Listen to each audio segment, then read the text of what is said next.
Hello, my name is Peter Austin, historian, husband, father, author, economist, pianist, and most importantly for this video, teacher.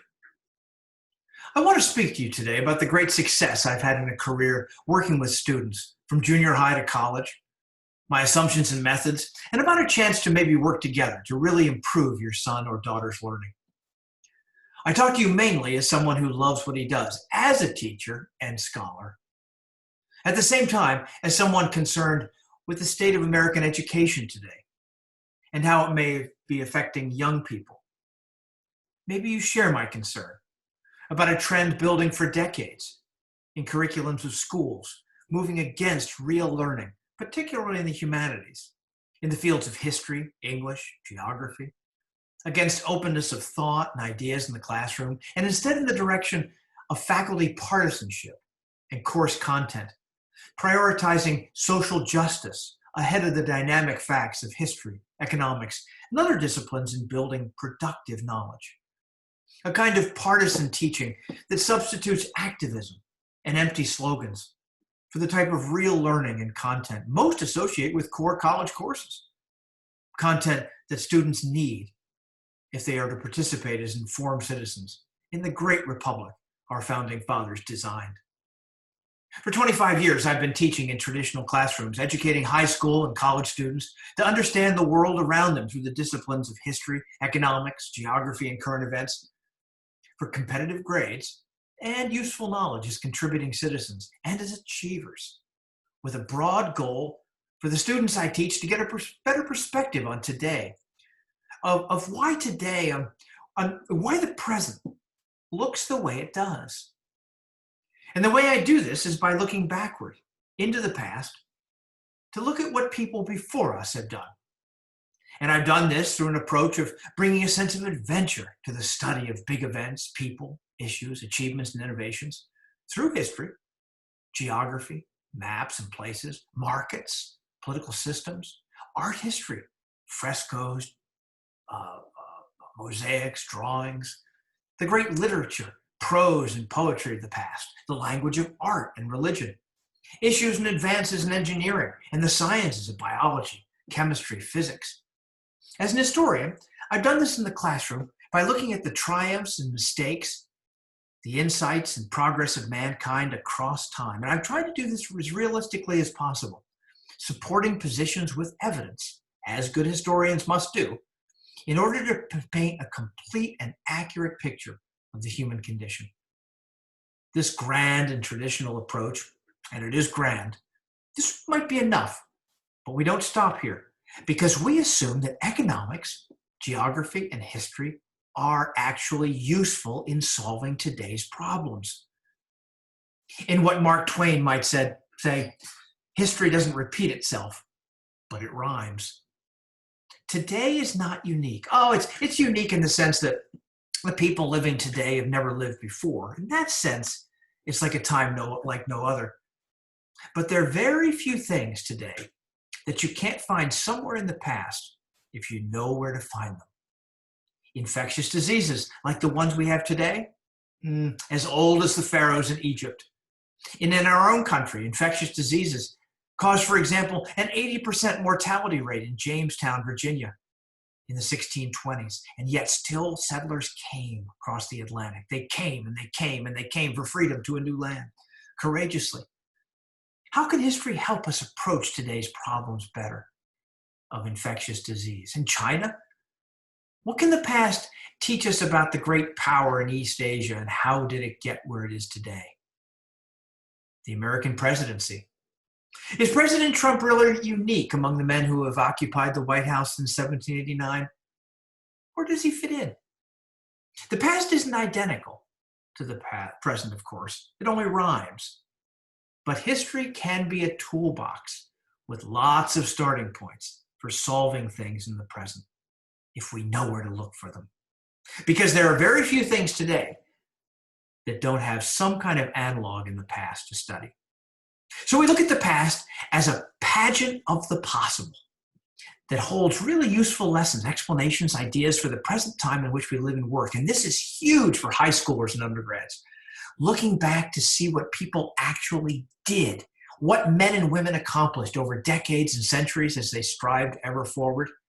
Because if you show students the array of what has been done, what is possible from archaeology to sports to agriculture and architecture, this says to them that they can do things, large and small, in their own lives going forward, in whatever path they pick, and however they choose to pursue happiness, to use Mr. Jefferson's phrase.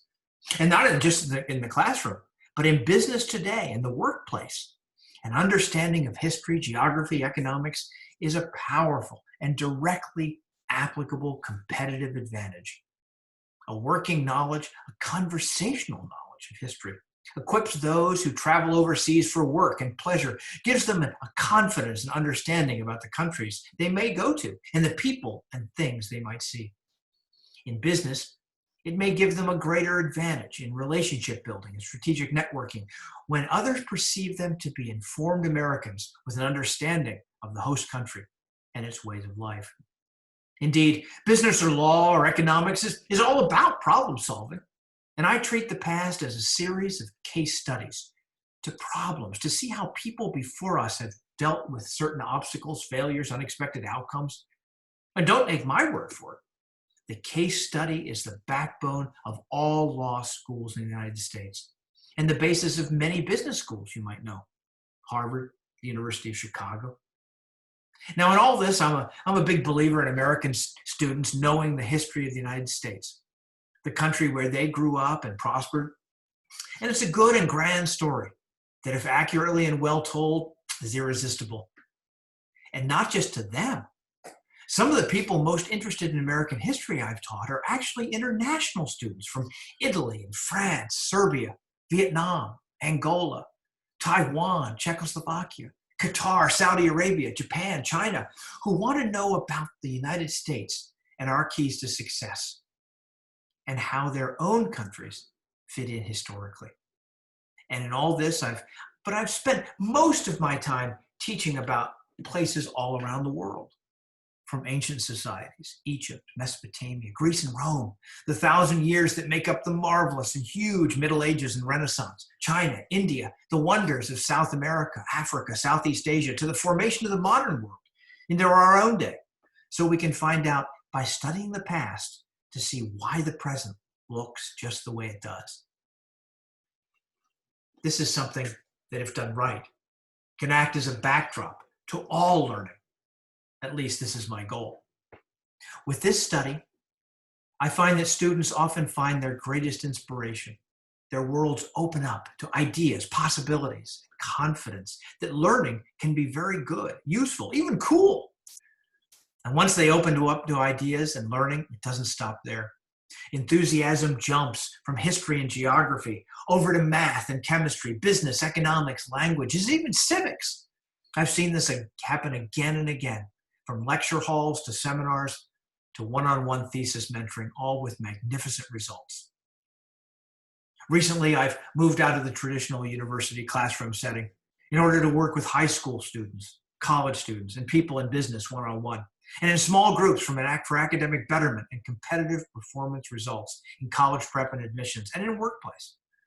So if you're looking for a new approach, a tried and true one, that thousands of students have said is not the boring stuff they've always thought the history, geography, and economics were, talk to me. If you're concerned, as I am, about certain ideologies of teachers who are not letting opinions into their classroom, shutting down discussion, talk to me. Discussion with different positions is often where learning starts. Thesis, antithesis, synthesis.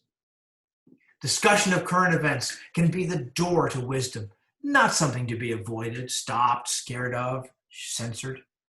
Arguing different points of view is the very stuff of what education used to be. Let real education begin again. I can help. The advanced placement test can be a hard business. If you're looking for a serious and inspirational approach for your daughter or son, we have to talk. We can craft topics that complement a course already underway, or take a student through a course of study for testing and credit and be light years ahead of their peers and actually have fun doing it. Amidst all this, I've always looked on learning as an opportunity, maybe just to become a more interesting person with something to talk about at a cocktail party or a lunch or at overseas in a business deal.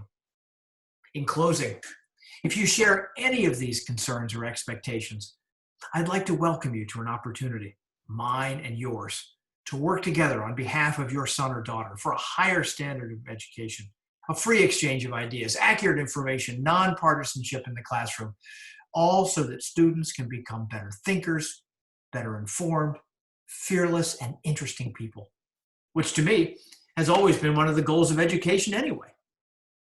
Talk to me also about how I can help you in business, yourself, your staff, your colleagues, your teams who travel overseas for work and want to be more effective. Call me by phone at 512-680-1068 or email me at peterevansaustin@gmail.com or visit me at LinkedIn at Peter E. Austin for more information.